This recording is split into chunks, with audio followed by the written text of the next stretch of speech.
ভেস্তে যেতে বসেছে সিরিয়ার শান্তি আলোচনার সব উদ্যোগ। 2 কৃষ্ণাঙ্গকে গুলি করে হত্যা, উত্তাল শিকাগো। উপকূলীয় এলাকায় সন্ত্রাস বিরোধী হেডকোয়ার্টার নির্মাণের ঘোষণা রাশিয়ার। নির্বাচনী এলাকায় বিজিবি মোতায়েন এবং আত্মবিশ্বাসের ঘাটতির কারণে বাংলাদেশের হার। আসসালামু আলাইকুম, আমন্ত্রণ জানাচ্ছি মিলেনিয়াম সংবাদে। আপনাদের সঙ্গে আছি আমি কাউসার আল ওয়াহিদ। এতক্ষণ শিরোনাম শুনছিলেন, এবারে জানাবো বিস্তারিত। ভেস্তে যেতে বসেছে সিরিয়ার শান্তি আলোচনার সব উদ্যোগ। শনিবার সিরীয় বাহিনীর হামলায় সে দেশের শক্তিশালী বিদ্রোহী দল জয়শ আল ইসলামের প্রধান জাহরান আলাউসের নিহত হওয়ার ঘটনায় এই আশঙ্কা দেখা দিয়েছে বলে জানিয়েছে আল জাজিরা। জাতিসংঘের মধ্যস্থতায় দামেস্কের ক্যাম্প থেকে বিদ্রোহীরা যে সরে আসতে শুরু করেছিল তাও এ ঘটনার পর বন্ধ হয়ে গেছে। এ অবস্থায় জাতিসংঘ দেশটিতে শান্তি ফিরিয়ে আনতে 25শে জানুয়ারি আসাদ সরকারের সঙ্গে বিদ্রোহী দলগুলোর বৈঠকের দিন ধার্য করেছে। আল্লেপ্পো ঘেঁষা বাসকয় গ্রামে শনিবার সরকারপন্থীদের সাথে বিদ্রোহীদের ব্যাপক সংঘর্ষের কথা জানিয়েছে লন্ডন ভিত্তিক মানবাধিকার সংস্থা Syrian observatory for human rights. সংস্থাটি দাবি করেছে আল কায়েদা সমর্থিত বিদ্রোহী দল আল নুসরা ফ্রন্ট সরকারপন্থীদের লক্ষ্য করে আত্মঘাতী বোমা হামলা চালালে দুপক্ষের মধ্যে সংঘর্ষ বেঁধে যায়। এতে দুপক্ষের কমপক্ষে 70 জন নিহত হন বলেও সংস্থাটি দাবি করেছে। এমন অবস্থায় সিরিয়ার শান্তি আলোচনার প্রক্রিয়া 1 পা এগিয়ে 2 পা পেছায়। সম্প্রতি আসাদ সরকারের প্রতিনিধিরা জাতিসংঘের মধ্যস্থতায় বিদ্রোহী দলগুলোর সাথে বৈঠকে বসতে সম্মত হলে শান্তি আলোচনায় গতি আসে। কিন্তু গেল শুক্রবার সেদেশের শক্তিশালী বিদ্রোহী দল জয়শ আল ইসলামের প্রধান জাহরান আলাউস প্রেসিডেন্ট বাশার আল আসাদের বাহিনীর হামলায় নিহত হলে আবারও অনিশ্চয়তা দেখা দেয় শান্তি আলোচনায়। জাহরানের মৃত্যুর বিষয়টি নিশ্চিত করে বিদ্রোহী দলের এক নেতা আল জাজিরাকে বলেন, আসাদের দল পরিকল্পনা করে এই হত্যাকাণ্ড ঘটিয়েছে। জাহরানের মৃত্যুর পরই জাতিসংঘ আসাদ সরকারের সাথে বিদ্রোহীদের শান্তি আলোচনার জন্য 25শে জানুয়ারির দিন ধার্য করে। জাতিসংঘের বিশেষ দূত বলেছেন, 18 মাসের যে উচ্চাকাঙ্ক্ষী পরিকল্পনার প্রস্তাব সংস্থাটি দিয়েছে তারই প্রথম ধাপ হবে 25শে জানুয়ারির বৈঠক। তবে আদৌ বৈঠক হবে কিনা তা নিয়ে দেখা দিয়েছে সংশয়। কারণ এরই মধ্যে জাতিসংঘের মধ্যস্থতায় আসাদ সরকারের সাথে শান্তি চুক্তির অংশ হিসেবে দামেস্কো থেকে বিদ্রোহীদের প্রত্যাহারের যে প্রক্রিয়া শুরু হয়েছিল তা বন্ধ হয়ে গেছে। পেরিয়ে গেছে 1 দশক, তবুও সেদিনের সেই দুঃসহ স্মৃতি তাড়িয়ে বেড়ায় সেদিনের বেঁচে যাওয়া মানুষগুলোকে। 2004 সালের 26শে ডিসেম্বর ভারত মহাসাগরে সৃষ্ট সুনামির আঘাতে প্রাণ হারান ইন্দোনেশিয়া, থাইল্যান্ড, ভারত সহ প্রায় 14টি দেশের 2,30,000 মানুষ। প্রাকৃতিক দুর্যোগ মোকাবেলায় উপকূলবাসীর দক্ষতা বাড়ানোর বিষয়টিকে মাথায় রেখে শনিবার শ্রদ্ধা আর ভালোবাসায় স্মরণ করা হলো সেই সময়ে প্রাণ হারানো লাখ লাখ স্বজন ও বন্ধুকে। থাইল্যান্ডের মৎস্যপল্লী বাননামথিম 11 বছর আগে আঘাত হানা ভয়ঙ্কর সুনামিতে এই গ্রামের 5,500 বাসিন্দার মধ্যে প্রাণ হারান 1400 জন।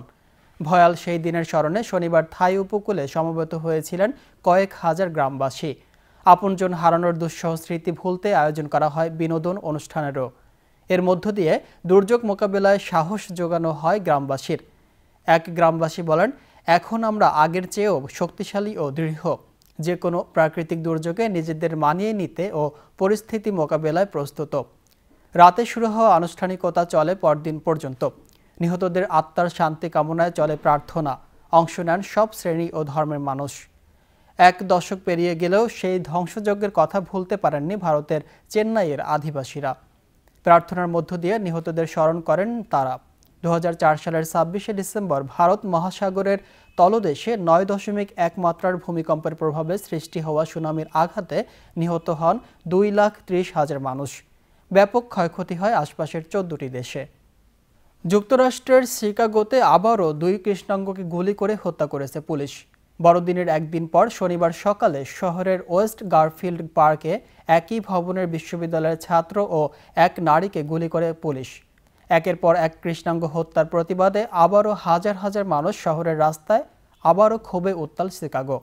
পুলিশের গুলিতে একের পর এক কৃষ্ণাঙ্গ হত্যার ঘটনায় ক্ষুব্ধ হাজার হাজার মানুষ প্রতিবাদ জানাতে নেমে পড়েছে রাস্তায়। গত বছর পুলিশের গুলিতে কৃষ্ণাঙ্গ কিশোর ম্যাকডোনাল্ডের হত্যার বিচার দাবিতে শুক্রবার উত্তাল ছিল পুরো শিকাগো। এর জেরে কাটতে না কাটতেই আবারও 2 জনকে গুলি করে মারল পুলিশ। পুলিশের সহিংসতা, বিচার বিভাগীয় তদন্ত ও মেয়রের পদত্যাগ দাবিতে শনিবার সকাল থেকে আবারও রাস্তায় হাজার হাজার মানুষ। পুলিশের খোরাক যুক্তি, বিশ্ববিদ্যালয়ের দ্বিতীয় বর্ষের ছাত্র কোইন্টনিও বড়দিনের ছুটিতে বাবার কাছে গিয়েছিলেন। বাকবিতণ্ডার এক পর্যায়ে সেই বেসবলের একটি ধাতব ব্যাট নিয়ে বাবাকে হত্যার হুমকি দেয়। খবর পেয়ে পুলিশ ঘটনাস্থলে পৌঁছে তাকে বাধা দেওয়ার চেষ্টা করে, পরে ব্যর্থ হয়ে গুলি চালায়। নিহত কোইন্টনিও মা জ্যানেট কুকসে বলেন, এটা খুবই বাড়াবাড়ি। আমার ছেলের কিছুটা মানসিক সমস্যা ছিল, তাই বলে সে আগ্রাসী ছিল না, কখনো কোনো সহিংসতাও করেনি সে। সাহায্যের জন্য পুলিশ ডেকে আমার ছেলেকে হারাতে হলো। তবে একই ভবনে 55 বছর বয়সী এক নারীকে গুলি করে হত্যাকে নিছক দুর্ঘটনা বলছে পুলিশ। শিকাগো পুলিশের bureau of detective chief Eugene Roy বলেন, পুলিশ কারো শত্রু নয়। বেটি জোনসের ওপর গুলি নিতান্তই দুর্ঘটনা। আমরা তার পরিবার ও বন্ধুদের সমবেদনা জানাচ্ছি। ঘটনা তদন্ত করে দায়ী কর্মকর্তাকে অবশ্যই বিচারের মুখোমুখি করা হবে। এ ঘটনায় দায়ী পুলিশ সার্জেন্টকেও গ্রেপ্তার করা হয়েছে বলে জানিয়েছে বিভিন্ন গণমাধ্যম। একই দিন শহরের ওয়াশিংটন হাইটস এলাকায় পুলিশ জরুরি আহ্বানে সাড়া দিয়ে একজনকে গুলি করে বলে জানায় গণমাধ্যম। তার অবস্থা গুরুতর না হলেও হাসপাতালে ভর্তি করা হয়েছে।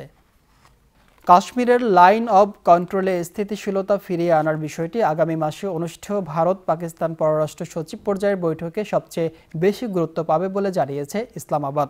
তবে এই বৈঠকে থেকে খুব বেশি কিছু আশা করা ঠিক হবে না বলে মন্তব্য করেছেন পাক প্রধানমন্ত্রী পররাষ্ট্র বিষয়ক উপদেষ্টা সারতাজ আজিজ। এদিকে প্রধানমন্ত্রী নরেন্দ্র মোদীর আকস্মিক পাকিস্তান সফরকে বিজেপি নেতারা স্বাগত জানালেও বিরোধী দল কংগ্রেস এর সমালোচনা করেছে। পাক প্রধানমন্ত্রী নওয়াজ শরীফকে জন্মদিনের শুভেচ্ছা জানাতে ভারতীয় প্রধানমন্ত্রী মোদীর লাহোর সফরের তাৎক্ষণিক ফসল দুদেশের পররাষ্ট্র সচিব পর্যায়ের বৈঠক। তবে হঠাৎ করে মোদীর এই পাকিস্তান সফর নিয়ে এরই মধ্যে শুরু হয়েছে নানা জল্পনা কল্পনা।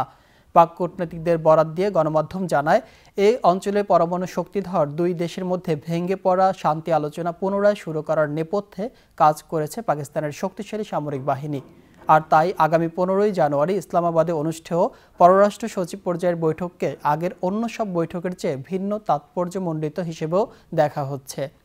সেনাপ্রধান রাহুল শরীফের ঘনিষ্ঠজন সদস্য অবসরপ্রাপ্ত জেনারেল নাসির খান জানুজা গত অক্টোবরে জাতীয় নিরাপত্তা উপদেষ্টা সারতাজ আজিজের স্থলাভিষিক্ত হন। এরপরই দুদেশের মধ্যে শান্তি আলোচনায় পুনরুজ্জীবিত করতে পাকিস্তানের সামরিক বাহিনীর মধ্য থেকে উদ্যোগ লক্ষ্য করা যায় বলে জানায় ভারতের এনডিটিভি। ভারতে মোদীর লাহোর সফর নিয়ে প্রশংসায় পঞ্চমুখ বিজেপি নেতারা। সাবেক স্বরাষ্ট্রমন্ত্রী ও বিজেপির জ্যেষ্ঠ নেতা LK আদভানি মোদীর এই সফরকে স্বাগত জানিয়ে বলেছেন, সাবেক প্রধানমন্ত্রী অটল বিহারী বাজপেয়ী ভারত পাকিস্তান সম্পর্কে উন্নয়নে যে উদ্যোগ নিয়েছিল তা এগিয়ে নিতে হবে। লাহোরে গিয়ে পাক প্রধানমন্ত্রীর সঙ্গে বৈঠক করে সবাইকে চমকে দেয়ায় প্রধানমন্ত্রী মোদীকে উদ্বোধনী কূটনীতির অগ্রদূত হিসেবে উল্লেখ করেছেন ভারতের স্বরাষ্ট্রমন্ত্রী রাজনাথ সিং। ক্রিমিয়া উপদ্বীপ, দূরপ্রাচ্য এবং আর্কটিক সহ বেশ কয়েকটি উপকূলীয় এলাকায় সন্ত্রাসবিরোধী হেডকোয়ার্টার নির্মাণের ঘোষণা দিয়েছে রুশ সরকার। শনিবার রাশিয়ার প্রেসিডেন্ট ভ্লাদিমির পুতিন এ সংক্রান্ত একটি ডিক্রি জারি করেন। ডিক্রিতে বলা হয়, হেডকোয়ার্টারগুলো থেকে সন্ত্রাসবিরোধী বাহিনী রাশিয়ার উপকূলীয় বিভিন্ন শহরে অভিযান পরিচালনা করবে। এদিকে প্রথমবারের মতো অত্যাধুনিক টোর মিসাইল নিক্ষেপের ভিডিও ফুটেজ প্রকাশ করেছে রুশ প্রতিরক্ষা মন্ত্রণালয়। ভূমি থেকে আকাশে নিক্ষেপযোগ্য M2U মডেলের এই মিসাইলকে অপ্রতিদ্বন্দ্বী হিসেবে দাবি করেছে এর নির্মাতা প্রতিষ্ঠান আলমাজ আন্তে। ঝড়, বৃষ্টি আর বন্যায় বিপর্যস্ত আমেরিকা ও ইউরোপের জনজীবন। টর্নেডোর আঘাতে যুক্তরাষ্ট্রের দক্ষিণাঞ্চলের কয়েকটি অঙ্গরাজ্যে মৃতের সংখ্যা বেড়ে দাঁড়িয়েছে 26 জনে। এদিকে লাতিন আমেরিকার কয়েকটি দেশে ভয়াবহ বন্যায় অন্তত 1 লাখ মানুষ ঘরবাড়ি ছেড়ে গেছে। ব্রিটেনও বন্যার কারণে জারি করা হয়েছে সতর্কতা। টর্নেডোর এমন ভয়াবহ তাণ্ডব লীলায় চিত্র টেক্সাস জুড়ে। মুহূর্তের ঝড়ে গাছপালা উপড়ে ও ঘরবাড়ি ধ্বংস হয়ে ব্যাপক ক্ষয়ক্ষতি হয়েছে। আতঙ্কিত বেঁচে যাওয়া মানুষেরা। ঝড়ের আঘাতে টেক্সাস ছাড়াও লন্ডভন্ড, মিসিসিপি, টেনেসি, আরকানসাস, আলাবামা সহ বেশ কয়েকটি অঙ্গরাজ্য। টেক্সাসে নতুন করে আঘাত হানা টর্নেডোতে মারা গেছে বেশ কয়েকজন। এর আগে শনিবার মিসিসিপির জরুরি ব্যবস্থাপনা কর্তৃপক্ষ 10 জনের মৃত্যুর খবর জানায়। এছাড়াও আহত হয়েছে অর্ধশতাধিক। টর্নেডোতে ক্ষতিগ্রস্ত এক নারী বলেন, মাত্র 30 সেকেন্ডে আমি বিশ্বাসই করতে পারছি না, মাত্র 30 সেকেন্ডে সব তছনছ হয়ে গেছে। পুরো ঘটনা দুঃস্বপ্ন মনে হচ্ছে আমার কাছে। আমার বাড়ির আশপাশের সব লণ্ডভণ্ড হয়ে গেছে। আমি যে বেঁচে আছি সেটিই আমার কাছে আশ্চর্যজনক মনে হচ্ছে। প্রাকৃতিক দুর্যোগ থেকে রেহাই নেই লাতিন আমেরিকানদেরও। ভয়াবহ বন্যার কবলে প্যারাগুয়ে, আর্জেন্টিনা, উরুগুয়ে ও ব্রাজিল। বন্যায় 1 লাখেরও বেশি মানুষ ঘরবাড়ি ছেড়ে যেতে বাধ্য হয়েছে। শুধুমাত্র প্যারাগুয়ে থেকে 90,000 মানুষকে নিরাপদ স্থানে সরিয়ে নেওয়া হয়েছে। ইসরায়েল ও ফিলিস্তিনিদের মধ্যে চলমান সংঘর্ষে নিহত ফিলিস্তিনিদের মরদেহ ফিরিয়ে দেওয়ার দাবিতে মিছিল করেছে ফিলিস্তিনি নাগরিকেরা। এ সময় বিক্ষুব্ধ ফিলিস্তিনিদের সঙ্গে ইসরায়েলি বাহিনীর সংঘর্ষ হয়েছে। এদিকে ইসরায়েলি সেনা সদস্যকে ছুরিকাঘাত আহত করার অভিযোগে এক ফিলিস্তিনিকে গ্রেপ্তার করেছে ইসরায়েলি নিরাপত্তা বাহিনী। শনিবার পশ্চিম তীরের সিলওয়াদ গ্রামে ইসরায়েলি পুলিশের গুলিতে নিহত নারীর মরদেহ নিয়ে মিছিল করে শত শত ফিলিস্তিনি। শুক্রবার ইসরায়েলি নিরাপত্তা রক্ষীদের গাড়ি চাপা দেওয়ার চেষ্টা করলে ওই ফিলিস্তিনি নারীকে গুলি করে হত্যা করা হয়। একই দিন ইসরায়েলি সেনা সদস্যদের গুলিতে নিহত আরেক ফিলিস্তিনির মরদেহ নিয়েও রাস্তায় নেমে বিক্ষোভ করে ফিলিস্তিনিরা। জেরুজালেমের ওল্ড সিটির কাছে মানববন্ধন করেছে ফিলিস্তিনি বিক্ষোভকারীরা। সম্প্রতি দুপক্ষের মধ্যে চলমান সংঘর্ষে নিহত ইসরায়েলি কর্তৃপক্ষের কাছে আটক ফিলিস্তিনিদের মরদেহ ফিরিয়ে দেওয়ার দাবিতে মানববন্ধন করে তারা। এদিকে রোববার আল কুদুস এলাকায় একটি বাস স্টেশনের কাছে এক ফিলিস্তিনিকে গুলি করার পর গ্রেপ্তার করেছে ইসরায়েলি সেনারা। এর আগে পশ্চিম তীরের নাবলুস এলাকায় এক ফিলিস্তিনিকে গুলি করে হত্যা করে ইসরায়েলি পুলিশ। এ নিয়ে দুপক্ষের মধ্যে সহিংসতায় এ পর্যন্ত প্রায় 140 জন ফিলিস্তিনি ও 20 জন ইসরায়েলি নিহত হয়েছেন। আইএসের কাছ থেকে আনবার প্রদেশের রাজধানী রামাদি শহরের বেশিরভাগ এলাকায় উদ্ধার করা হয়েছে বলে দাবি করেছে ইরাকের সেনাবাহিনী। শহর ছেড়ে যাওয়ার সময় বহু মানুষকে আইএস জঙ্গিরা অপহরণ করে নিয়ে গেছে বলে জানিয়েছে স্থানীয় সংবাদ মাধ্যম। এদিকে ইরাকি নিরাপত্তা কর্মকর্তারা জানিয়েছেন, কিরকুকের দক্ষিণ পশ্চিমাঞ্চলীয় হাই উজা এলাকায় কুর্দি বাহিনীর অভিযানে বেশ কয়েকজন আইএস নেতা নিহত হয়েছেন। ইরাকের রামাদি শহরের শেষ যে এলাকাটি জঙ্গিরা দখল করে রেখেছে সেই এলাকার কেন্দ্রে প্রবেশ করেছে ইরাকি বাহিনী। সেখানকার সরকারি ভবনগুলো থেকে কয়েকশো মিটার দূরে সরকারি সেনারা বর্তমানে অবস্থান করছে এবং দুপক্ষের মধ্যে তুমুল লড়াই চলছে বলে জানিয়েছে আন্তর্জাতিক গণমাধ্যম। গেল সপ্তাহ থেকে রামাদি উদ্ধারের অভিযান শুরু করে ইরাকি বাহিনী।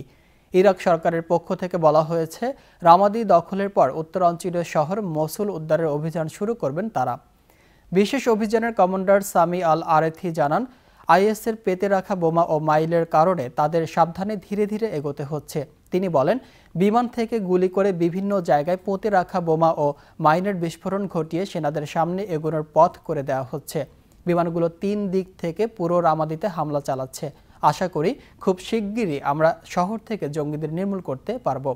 স্থানীয় সংবাদ মাধ্যম জানিয়েছে, আইএস জঙ্গিরা রামাদি থেকে বহু বেসামরিক নাগরিককে অপহরণ করে নিয়ে গেছে। শুধু তাই নয়, আত্মঘাতী হামলা চালাতে অস্বীকার করায় নিজেদের 7 সদস্যকেও হত্যা করেছে। বহু জঙ্গি রামাদি থেকে ইরাকের উত্তরাঞ্চল এবং সিরিয়ার পালিয়ে গেছে বলেও খবরে বলা হয়। আনবারের প্রাদেশিক সরকারের পক্ষ থেকে বলা হয়েছে, 1 বছরের বেশি সময় দখলে রেখে রামাদির 80% অবকাঠামো ধ্বংস করে দিয়েছে আইএস। শহরটি নতুন করে গড়ে তুলতে অন্তত 10 বছর সময় লাগবে বলেও জানানো হয়। রামাদিতে যখন এ ধরনের পরিস্থিতি, তখন কুর্দি নিয়ন্ত্রিত কিরকুকের দক্ষিণ পশ্চিমাঞ্চলীয় হাউইজা এলাকায় কুর্দি বাহিনীর অভিযানে বেশ কয়েকজন আইএস নেতা নিহত হয়েছে বলে জানিয়েছেন ইরাকি নিরাপত্তা কর্মকর্তারা। এছাড়া বহু আইএস সদস্যকে আটক করা হয়েছে বলেও জানান তারা। নেপালের সীমান্ত এলাকা বিরাটনগরে বিক্ষোভকারীদের সাথে নেপালের নিরাপত্তা বাহিনীর সংঘর্ষ হয়েছে। শনিবার নতুন সংবিধানের প্রতিবাদে সাতবাহন পার্টি সহ আরও কয়েকটি দল এই এলাকায় বিক্ষোভ করেছে। এক পর্যায়ে পুলিশের সাথে বিক্ষোভকারীদের সংঘর্ষ বেঁধে যায়। এ সময় পুলিশ লাঠিচার্জ করলে সাতবাহন পার্টির প্রবীণ নেতা রাজেন্দ্র মাহাতো সহ বেশ কয়েকজন গুরুতর আহত হয়। মাদেশী অধ্যুষিত এই এলাকায় গত কয়েক মাস ধরে নেপালের নতুন সংবিধানের প্রতিবাদে আন্দোলন হচ্ছে। মাদেশীরা দাবি করেছে, নতুন সংবিধানে তাদের অধিকার ক্ষুণ্ণ হয়েছে। আপনারা বাদে দর্শক, এ পর্যায়ে জানিয়ে দেব মিডিয়াম বাংলাদেশ প্রসঙ্গ।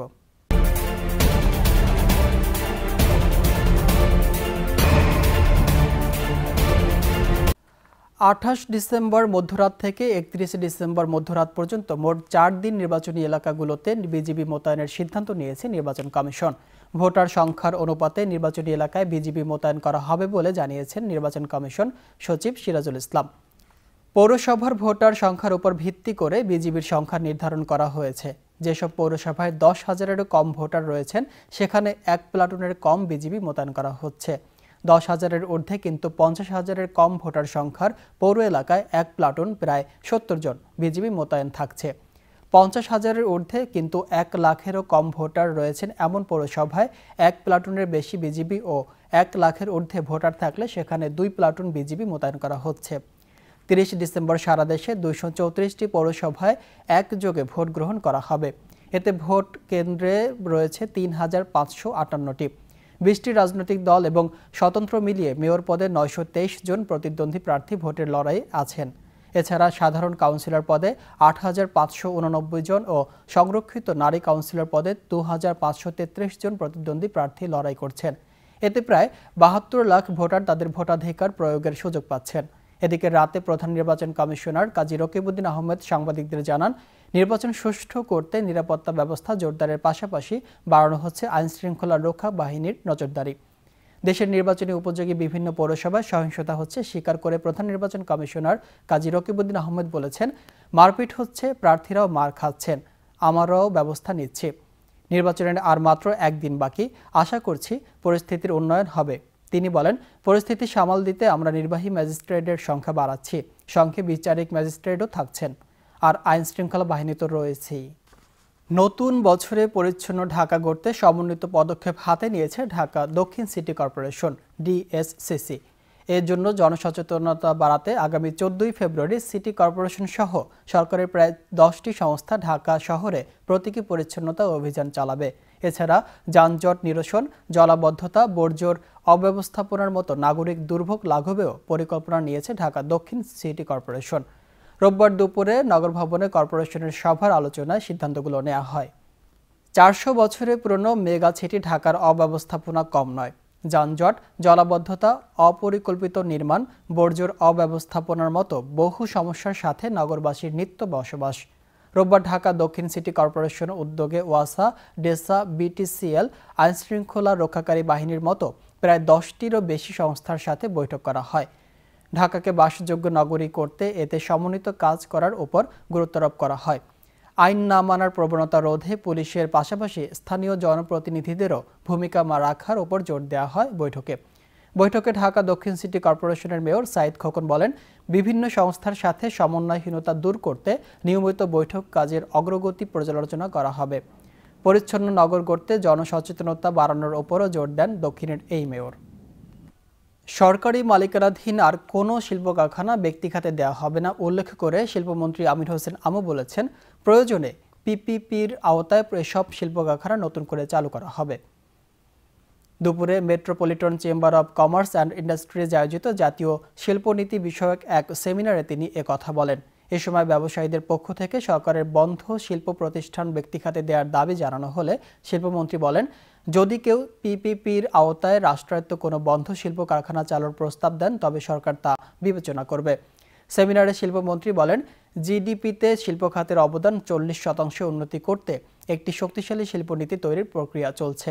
এছাড়াও বিশেষ অর্থনৈতিক অঞ্চলগুলোর ভূমি উন্নয়নে ব্যক্তি খাতকে দায়িত্ব দেওয়া হয়েছে বলেও জানান শিল্পমন্ত্রী। প্রধান নির্বাচন কমিশনারের সঙ্গে সাক্ষাৎ করে নির্বাচনী প্রচারণায় বাধা দেওয়া সহ বিভিন্ন অভিযোগ তুলে ধরেছে বিএনপির একটি প্রতিনিধি দল। বিকেলে নির্বাচন কমিশন সচিবালয়ে CACর সঙ্গে সাক্ষাতে এসব বিষয় তুলে ধরেন তারা। বিএনপির স্থায়ী কমিটির সদস্য ডক্টর আব্দুল মঈন খানের নেতৃত্বে 3 সদস্যের একটি প্রতিনিধি দল বৈঠকে অংশ নেন। বৈঠক শেষে সাংবাদিকদের সঙ্গে মঈন খান বলেন, নির্বাচনী প্রচারণায় শুরুতে যে আবহ ছিল এখন আর তা নেই। বিভিন্ন স্থানে বিরোধী দলের প্রার্থীদের নির্বাচনী প্রচারণায় হামলা চালানো হচ্ছে। পথসভা ও নির্বাচনী অফিসে অগ্নিসংযোগ করে ভয়ভীতি দেখানো হচ্ছে। তিনি বলেন, নির্বাচন সুষ্ঠু না হলে তা পুরো রাজনৈতিক প্রক্রিয়াকে ধ্বংসের দিকে নিয়ে যাবে। গত 7 দিনে নির্বাচনী পরিস্থিতির অবনতি হয়েছে দাবি করে মঈন খান বলেন, শেষ সময়ে নির্বাচন যেন সুষ্ঠু নিরপেক্ষ হয় গুরুত্ব সহকারে CECকে দৃষ্টি আকর্ষণের জন্য বলেছি। সুষ্ঠু নির্বাচন যদি না হয় রাজনৈতিক প্রক্রিয়া আরও ধ্বংসের দিকে যাবে, যা সরকারের জন্য ভালো হবে না। ভোট মানুষের জন্মগত অধিকার, মানুষ যেন সেই অধিকার প্রয়োগ করতে পারেন, আমরা বৈঠকে সেই দাবি জানিয়েছি। নির্বাচনের পর্যবেক্ষণ প্রসঙ্গে বলেন, যাদের এই কাজে দীর্ঘ অভিজ্ঞতা আছে তাদের পর্যবেক্ষণের দায়িত্ব দেওয়া উচিত। দর্শক, এ পর্যায়ে জানিয়ে দেব মিলেনিয়াম টিভির বিভিন্ন প্রতিনিধিদের পাঠানো সংবাদ।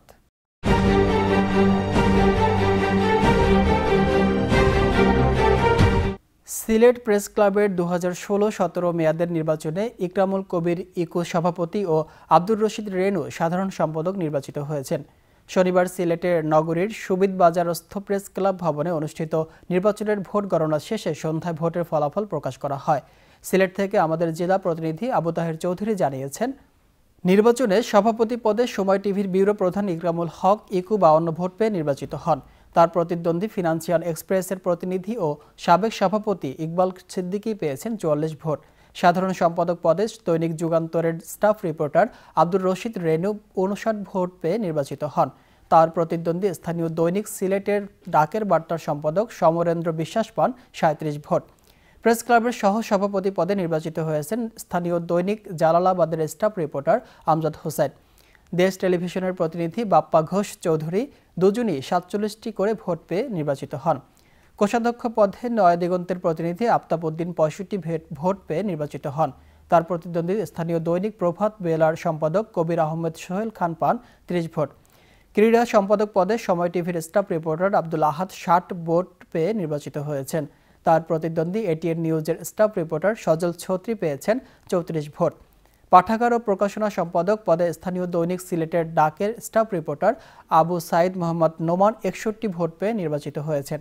তার প্রতিদ্বন্দ্বী বাংলা ডিভিশনের সিলেট ব্যুরো প্রধান শামসুল ইসলাম শামীম পেয়েছেন 30 ভোট। কার্যনির্বাহী সদস্য পদে স্থানীয় দৈনিক সিলেটের ডাকের স্টাফ রিপোর্টার কাউসার চৌধুরী 55, এনটিভির ক্যামেরা পার্সন আনিস রহমান 52 ও স্থানীয় দৈনিক জালালাবাদের staff reporter Kamrul Islam 48টি vote পেয়ে নির্বাচিত হয়েছেন। মুক্তিযোদ্ধারা জাতির শ্রেষ্ঠ সন্তান। বাংলার মাটিকে নিরাপদ করতে বর্তমান সরকার রাজাকারদের বিচারের রায় দ্রুত কার্যকর করছে। আমাদের চট্টগ্রাম জেলা প্রতিনিধি মেজবাউদ্দিন চৌধুরী জানিয়েছেন, সকালে নগরীর ইপিজেড এলাকায় মুক্তিযোদ্ধাদের সাথে এক মতবিনিময় অনুষ্ঠানে নগর আওয়ামী লীগের সভাপতি ও সাবেক city mayor ABM Mohiuddin Chowdhury এসব কথা বলেন। তিনি আরও বলেন, মুক্তিযোদ্ধারা জীবন বাজি রেখে দেশ স্বাধীন না করলে বাংলাদেশ নামক স্বাধীন সার্বভৌম দেশ পাওয়া সম্ভব হতো না। ভবিষ্যতে বঙ্গবন্ধুর স্বপ্নের দারিদ্র্যমুক্ত বাংলাদেশ গড়তে তুলতে শেখ হাসিনার নেতৃত্বে দেশপ্রেমিক সৈনিকের মতো কাজ করার আহ্বান জানান তিনি। ইপিজেড থানা আওয়ামী লীগের সভাপতি হারুন অর রশিদের সভাপতিত্বে অনুষ্ঠানে আরও উপস্থিত ছিলেন স্থানীয় আওয়ামী লীগ নেতা বদিউল আলম, মুক্তিযোদ্ধা জাফর আহমেদ, জহুর আহমেদ চৌধুরী সহ অন্যান্য নেতৃবৃন্দ। সবার জন্য প্রাথমিক শিক্ষার অধিকার রাষ্ট্রের অঙ্গীকার, এই প্রতিপাদ্যকে সামনে রেখে সাতক্ষীরার তালা উপজেলার শহীদ মুক্তিযোদ্ধা কলেজ মাঠে অনুষ্ঠিত হয়েছে আঞ্চলিক শিক্ষা অধিকার সম্মেলন 2015। সাতক্ষীরা প্রতিনিধি আলতাফ হোসেন বাবু জানিয়েছেন, বেসরকারি সংস্থা ভূমিজ ফাউন্ডেশনের আয়োজনে এবং অ্যাকশন এইড বাংলাদেশের সহযোগিতায় অনুষ্ঠিত সম্মেলনে প্রধান অতিথি হিসেবে উপস্থিত থেকে মেলার উদ্বোধন করেন মৎস্য ও প্রাণী সম্পদ প্রতিমন্ত্রী নারায়ণ চন্দ্র। বিশেষ অতিথি ছিলেন সাতক্ষীরা তালা কালারোয়া 1 আসনের সংসদ সদস্য অ্যাডভোকেট মুস্তফা, প্রাথমিক শিক্ষা অধিদপ্তরের খুলনা বিভাগীয় উপপরিচালক একেএম গোলাম মুস্তফা, তালা উপজেলা চেয়ারম্যান ঘোষ সনদত কুমার, উপজেলা নির্বাহী অফিসার মাহবুবুর রহমান, সাতক্ষীরা জেলা প্রাথমিক শিক্ষা অফিসার আশরাফ হোসেন। এতে সভাপতিত্ব করেন ভূমিজ ফাউন্ডেশনের নির্বাহী পরিষদের সভাপতি ও বেসরকারি সংস্থা উত্তরণ পরিচালক শহীদুল ইসলাম। মেহেরপুরের গাংনী পৌরসভা নির্বাচনে ভোট গ্রহণে দায়িত্বপ্রাপ্ত প্রিজাইডিং অফিসার, সহকারী প্রিজাইডিং অফিসার ও পোলিং অফিসারদের ভোট গ্রহণ সম্পর্কিত প্রশিক্ষণ গাংনী ডিগ্রি কলেজ সম্মেলন কক্ষে অনুষ্ঠিত হয়েছে।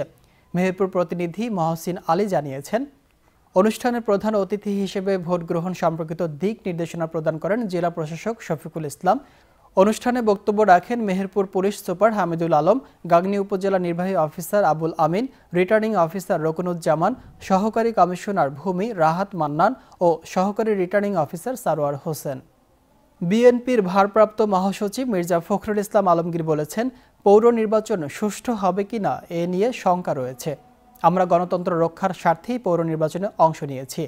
আমাদের গাইবান্ধা প্রতিনিধি মাহমুদ খানুর জানিয়েছেন, তিনি গতকাল গাইবান্ধার গোবিন্দগঞ্জ পশ্চিম চৌমাথা মোড়ে 20 দলীয় জোটের মনোনীত প্রার্থী পৌর বিএনপির সভাপতি ফারুক আহমেদের ধানের শীষ প্রতীকের ডাকে এক পথসভার প্রধান অতিথির বক্তৃতায় এসব কথা বলেন।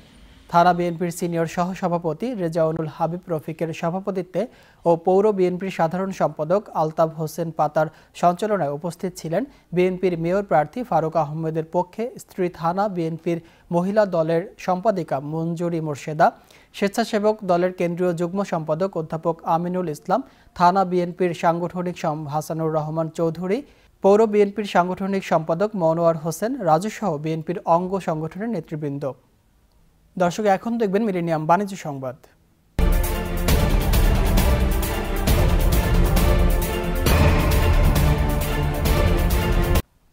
আবাসন খাতে ব্যাংক ঋণের সুদের হার বেশি হওয়ার ঋণ সুবিধা নিতে পারছেন না সাধারণ গ্রাহকরা।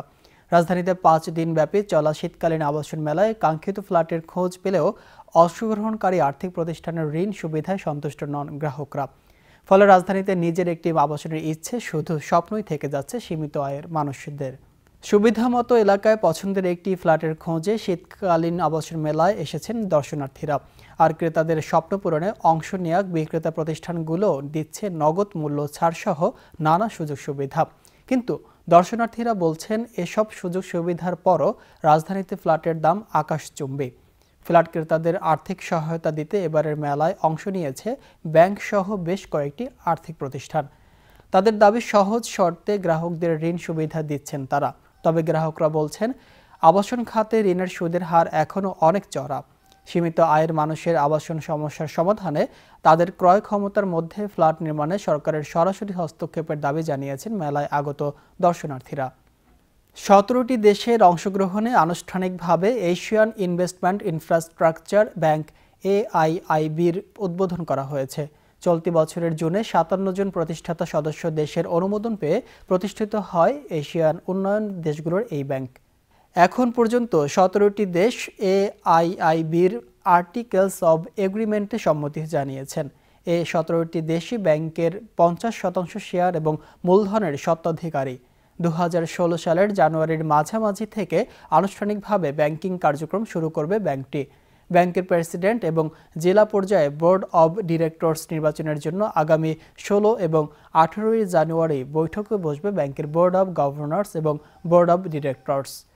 AIIBর প্রেসিডেন্ট জিন লিকুন জানিয়েছেন, এ ব্যাংক এশিয়ান উন্নয়নশীল দেশগুলোর বিদ্যুৎ ও যোগাযোগ ব্যবস্থার উন্নয়ন এবং অবকাঠামো খাতের উন্নয়নে অর্থায়ন করবে। টানা 5 বছরের চেষ্টার পর বহুল আলোচিত ট্রান্স প্যাসিফিক পার্টনারশিপ TPP চুক্তি স্বাক্ষর বিদায়ী বছরের উল্লেখযোগ্য আন্তর্জাতিক ইস্যুগুলোর একটি। দীর্ঘদিন ধরে আলোচনা চললেও 2015 জানুয়ারিতে চূড়ান্ত কোনো সিদ্ধান্ত ছাড়াই শেষ হয় হাওয়াইয়ে আয়োজিত ট্রান্স প্যাসিফিক পার্টনারশিপ TPP চুক্তি সংক্রান্ত বৈঠক। এরপর জুনে যুক্তরাষ্ট্র এবং প্যাসিফিক অঞ্চলের আরও 11টি দেশে বাণিজ্যিক বন্ধন জোরদার করতে টানা 5 বছরের আলোচনার পর TPP চুক্তি স্বাক্ষর হয় দেশগুলোর মধ্যে। যুক্তরাষ্ট্রের আটলান্টায় 5 দিনের বৈঠক শেষে যুক্তরাষ্ট্র, Canada, Japan, Australia, Malaysia, Chile, Brunei, Mexico, New Zealand, Singapore, Peru এবং ভিয়েতনামের মধ্যে স্বাক্ষরিত হয় TPP চুক্তি।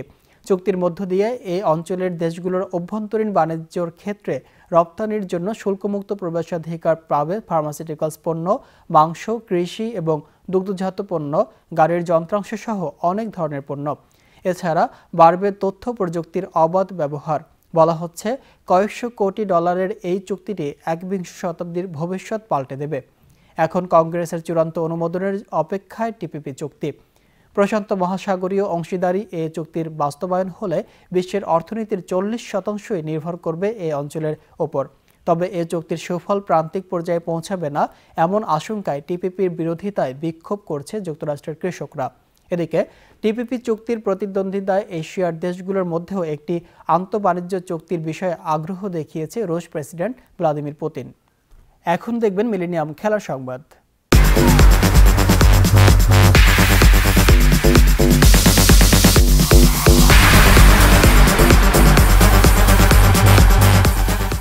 বাংলাদেশের খেলোয়াড়দের মানসিকতায় পরিবর্তন আনতে হবে। ফুটবলীয় দক্ষতার পাশাপাশি ফুটবলারদের আত্মবিশ্বাসে ঘাটতির কারণেই ম্যাচে বাংলাদেশকে হারতে হয়েছে বলে মনে করেন কোচ মারুফুল হক। অন্যদিকে পরিকল্পনা অনুযায়ী খেলতে পারার কারণেই এই জয় এসেছে বলে জানিয়েছে মালদ্বীপের কোচ রিকি হাবার্ট। ম্যাচ পরবর্তী সংবাদ সম্মেলনে এমনটাই জানিয়েছেন তারা। ভুল পাস আর মিস পাস, সেই সাথে গোল মিসের মহড়া, সব মিলিয়ে বাংলাদেশ জাতীয় ফুটবল দলের পারফরম্যান্সের গ্রাফটা এই ব্যর্থতার খাঁচাতেই বন্দী হয়ে সাম্প্রতিক সময়ে ঘোরপাক খাচ্ছে। সাফে নিজেদের টিকিয়ে রাখার লড়াইও মালদ্বীপের বিপক্ষে সেই একই নাটক মঞ্চস্থ করল মামুনুলরা, যার ফলাফলটাও পরিষ্কার।